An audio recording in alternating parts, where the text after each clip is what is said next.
In this edition of Q&A, I got a great question from a massage therapist from Ohio. The question was, I used to work in a chiropractic office before I opened up my own office and was amazed at how many clients told me they didn't like getting adjusted and often would feel worse afterward, preferring to only get the massage work. When I was there, I had to be careful not to say anything bad about the doctor in fear of losing my job. Now I'm out on my own and have several of my clients that also still see a chiropractor for adjustments, which seems to only make their problem worse and undo a lot of the good work I'm doing with the soft tissue work. My question is, how do I go about educating my clients to skip the adjustment altogether without coming across as I'm bashing the chiropractor or trying to give them medical advice since my scope of practice doesn't allow that?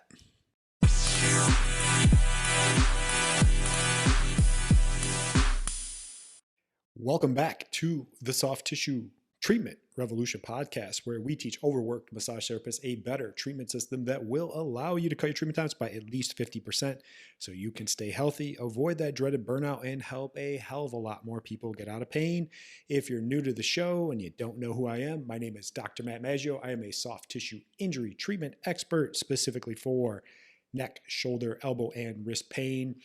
My focus is on finding and fixing scar tissue and reducing inflammation from chronic injuries without the use of drugs, injections, or surgeries, which does lead to a significant increase in overall functioning and long-lasting pain relief. Thanks so much for stopping by and checking out the show. How do I explain to my client that getting chiropractic adjustments are making their problem worse without bashing the doctor? So let's start with this. Why are chiropractic adjustments a giant waste of time? I cover this a lot. I talk about this a lot. I feel as if I am an authority in this topic because I successfully went through chiropractic school and got my doctorate in chiropractic, spent well over $150,000 alone on that education. I graduated in 2011, and I have not done a spinal manipulation in practice ever since I got out of school. Soft tissue is what holds the bones and the joints in place.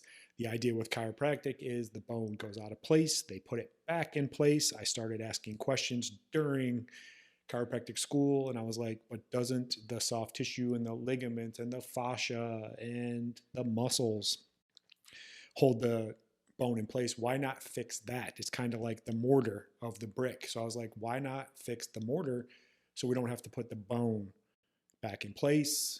Usually when I ask questions like that, I don't get real factual answers. I usually just get hate and bashed and all sorts of things about why I don't believe in the healing powers of chiropractic. So you can look all over my channels, my YouTube channels. I talk about this all the time. I am a chiropractor who does not do any adjustments. They don't do anything to actually fix the problem long term. Sure, they might feel better in the short term, but they are not doing anything long lasting, which is why I don't use that treatment modality in my own practice, even though I spent well over $150,000 on that education. So one thing that I've learned over the years as I've gotten older and wiser, I guess, is I never directly bash another provider to a client. I save that bashing and that argument and that banter back and forth when I have one-on-one interactions with the other jackass providers on the internet that tell me I'm not a believer, a heretic, all sorts of things. But I never specifically bash another provider in the presence of one of my clients. But instead, I like to just ask some questions. And I like to ponder these questions with them and really be interested and dialed in and letting them know, like, I'm just asking questions. I'm not getting accusatory. I'm not like, oh, chiropractic doesn't work. What are you doing? You're wasting your time and your money. I just ask some questions. One of the questions I ask is, what did they even tell you was wrong? You'd be amazed at how many clients I've had that came in over the years that don't have an actual diagnosis. They don't have a clue of what's going on. They're like, they said my bone was out of place and they're going to put it back in place. Then the next question I always ask is, are those treatments actually helping? And most people will go, I don't know. I think so. They say it's helping, but I don't know. And they're just kind of lost when you say that. Next question I like to ask is, how many treatments have you done with that provider? And they'll say it. Sometimes they'll say, I don't know, 12, 20, 100. I have a rule, and I think every provider should have a rule out there, is what I call the 5-visit rule. So my 5-visit rule is that within the first 5 treatments, we should see some type of improvement in overall functioning. I'm not saying that the pain is going to be all gone, but there's going to be something that's improving on a functional standpoint. And that functional standpoint often is what I call objective measurements. So we might have tests that we look at, range of motion tests. We should see an improvement in function in those first 5 visits. If we're not seeing that, then that treatment is not fixing the problem. And I'm amazed at how many people come in and they've done 60, 80, 100, 1,000 visits with these providers, and they don't know if they're any better. They don't know what's wrong, but they continue to go because they don't know what else to do. And then once I get all that information, I'm like, okay, so they never told you what was wrong. The treatments aren't really helping. You're on like your 50th visit. So my question then I ask is, so why do you keep going to them? And then they kind of look at you and they ponder it and they think about it. And if they say things like, oh, because they're so nice, or when I go to the office, they have like these great snacks and cookies that are there, and their staff is so friendly and just makes me feel so warm and fuzzy inside, or they have this awesome heat and stim machine that just feels so great. It's basically some bullshit telling you that it's not working. So I like to ponder those questions. Now we got an idea of what's going on. Next step we need to do is we need to educate them about what's going on. As I said earlier in the introduction, the bone is the brick, the soft tissue is the mortar. Keep it simple. Don't over-explain it. Don't say things like vertebrae and spinous processes and multifidus and semispinalis capitis. Just say the bone is the brick, the soft tissue is the mortar. Keep it simple. So why not just fix the soft tissue and skip the adjustments altogether? And you'll see it's like their wheels are spinning. They start thinking differently, like, wait, yeah, that does make sense. And now they're coming to conclusions on their own. You didn't throw the provider under the bus. You just asked questions and you really listen about what's going on. Another thing you might want to educate them on is why they actually feel worse after getting the adjustment. So what happens when you get the adjustment and you feel that popping and cracking? The ones that pop and crack or move, or I don't know what they like to say, adjust. They're already moving too much.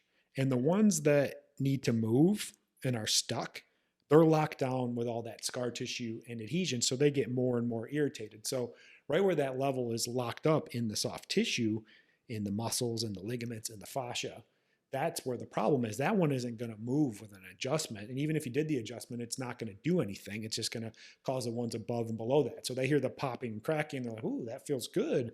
I must be doing something. No, they're making the problem worse. So a couple mindset tweaks. I always like to talk about mindset. And sometimes people are like, oh, mindset, I don't care. Just talk about the treatment. But mindset is really important as well. Number one is stop.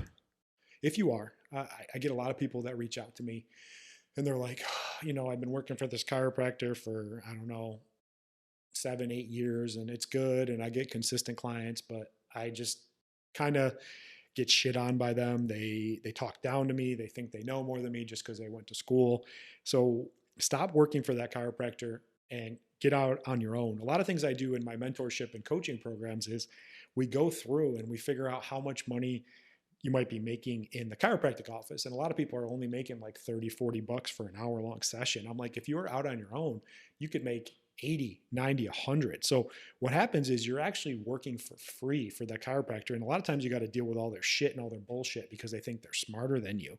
Because at the end of the day, just because someone has a fancy degree doesn't mean shit. At the end of the day, All that rules are results, and they rule, period. You have to get results, and that comes from fixing the problem, knowing exactly what's wrong, educating them correctly about what's going on. I made this mistake for years, and I still do it every once in a while, but I'm getting better in my older age, of thinking it was all just about the treatment and being the best of the best, and constantly focused on learning more and more techniques. Why? It is very important to be able to produce results, and the foundation of what you do. Another key component is effectively educating the client and communicating with them what you're doing to help and how it will improve their function and then get them out of pain. Essentially helping them understand that the treatment is working and you know exactly what is going on and are the best option to fix their injury and their pain. If you're struggling with that aspect, or you feel like you're always getting stuck taking a back seat to other providers like physical therapists or chiropractors, even though you know in your heart, in your results, that your treatment methods are superior, then reach out directly to us to enroll in one of our immersive courses that not only helps you become a better clinician and a technician, which is the foundation of everything that you do, but also a master communicator that builds a reputation in your area as the go-to provider that gets results that no one else can. All the information to reach out is available wherever you might be consuming it. That's all I got for you guys. And as I close out every single podcast, go out there and focus on being great this week. The world needs access to your amazing care so people can stay the hell away from the traditional medical system that only destroys people's lives. Appreciate you guys listening, and I'll catch you on the next one. Bye. Thanks so much for listening. If you want help on the path to being able to double your income, all while working 50% less and being taken seriously as a healthcare provider, I have some great resources for you. Number one, get access to our free training modules and introduction to my system, the Peak Method. Number two, subscribe to our YouTube channel, The Soft Tissue Revolution. Links to all of this can be found in the show notes. Lastly, if you like the show, please leave us a 5-star review and share it with others that you know it could help.